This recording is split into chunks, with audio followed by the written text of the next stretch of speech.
Hello বন্ধুরা, আজ আমার বেগুন এবং ক্ষীরার জমিতে সেচ দেওয়া হচ্ছে পাম্প দিয়ে। প্রায় ৩০০ ফিট দূরে এই পাইপ দিয়ে পানি নেওয়া হচ্ছে।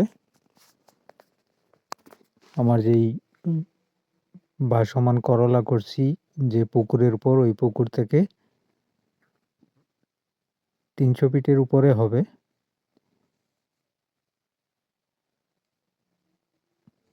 দেখুন, আপনাদেরকে দেখাচ্ছি কতটুক দূরত্ব পর্যন্ত এই লেই পাইপ দিয়ে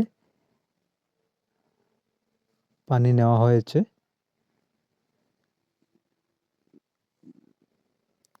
মাঘ মাস প্রায় শেষের পথে, কিন্তু এখন পর্যন্ত কোনো বৃষ্টি নেই।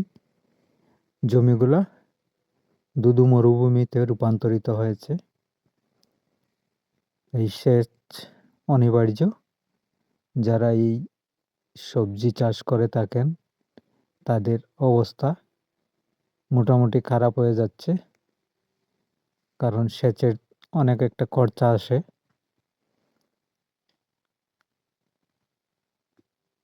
একজন লোকের পক্ষে এত দূরে সেচ দেওয়া সম্ভব হয় না, তাই মানুষ কমপক্ষে ২ জনের প্রয়োজন।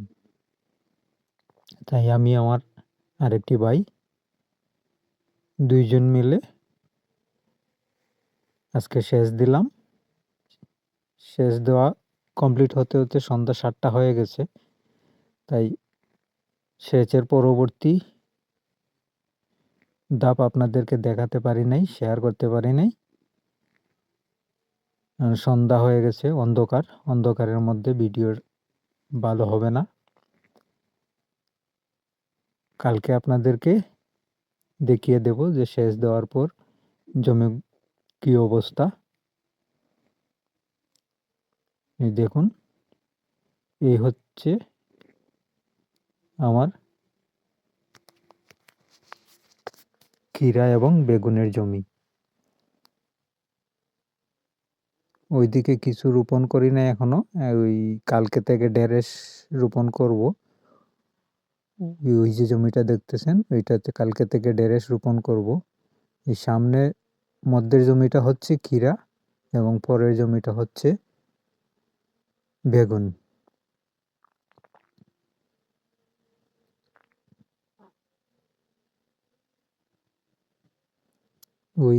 ওইটা হচ্ছে ক্ষীরা, এখানে ক্ষীরা রোপণ করেছি। ওই যে ক্ষীরার গাছগুলো দেখতে পাচ্তেছেন,